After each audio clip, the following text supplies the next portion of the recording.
O reino dos céus é como um rei que fez a festa de casamento do filho dele.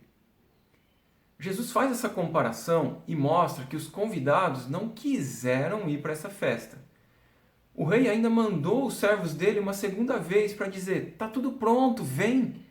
Mas os convidados não ligaram para isso, não deram atenção, negligenciaram esse chamado. E foram cada um para o seu campo, para o seu comércio, alguns inclusive maltrataram e mataram os servos que o rei tinha enviado.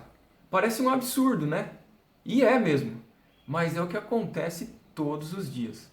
O rei chamando para estar junto com ele e o filho dele, mas as pessoas não dando atenção para isso.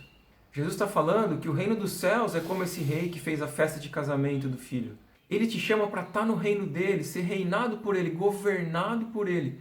Mas você negligencia isso e vai fazer suas coisas. E a questão não é exatamente o que você vai fazer, mas o que te motiva a fazer o que faz.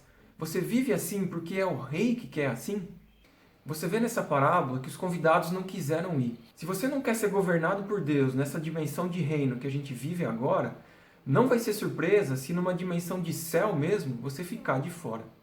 Muita gente pode pensar que a maneira de priorizar atender esse chamado do rei é participar das atividades religiosas e não deixar de ir para a igreja. Como se a igreja fosse um lugar para onde você vai e não algo que você é. Mas vê se é isso que Jesus faz. Ele não fica chamando membros, ele fala sobre ser discípulo dele. E a boa notícia que ele anuncia é: se arrependam que o reino de Deus está perto. É uma questão de viver a vontade dele, ser fiel a ele, reinado por ele.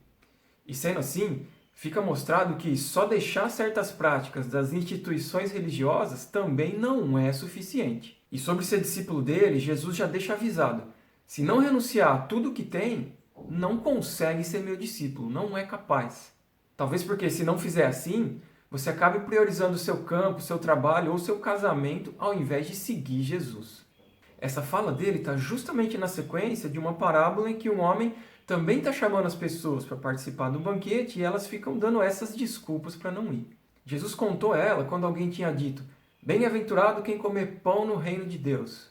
E assim Jesus mostrou o seguinte: você fala que é bom o reino, mas no fundo não quer ele. Você sabe falar a frase certa sobre valorizar o reino de Deus, mas não dá prioridade para o rei.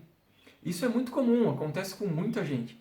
E é por isso que, se você viver assim, provavelmente vai parecer que está tudo normal. Se você diz que é bom o reino e que vai seguir Jesus, mas não renuncia a tudo, vai encontrar facilmente um jeito de viver como se tivesse tudo bem, quando na verdade não está. E a solução para isso é ficar atento ao que Jesus está falando, perceber os alertas dele e viver conforme ele está te ensinando.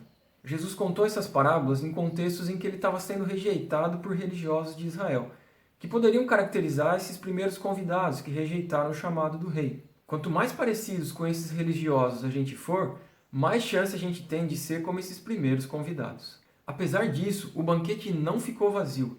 Entraram pobres, cegos, aleijados e mancos. Entraram os bons e os maus. O rei sabe, inclusive, como forçar alguns a entrar e como deixar outros de fora. E ele está vendo todos. Nisso ele viu também alguém que estava lá dentro, mas sem a roupa de casamento. Um dos jeitos da gente entender isso é que essa pessoa represente quem de alguma forma está participando do reino, por um tempo está sendo beneficiado por ele, mas não está acompanhando o filho, não faz o que ele faz. O filho está casando, mas a pessoa está sem a roupa de casamento, não está junto com ele, não segue ele.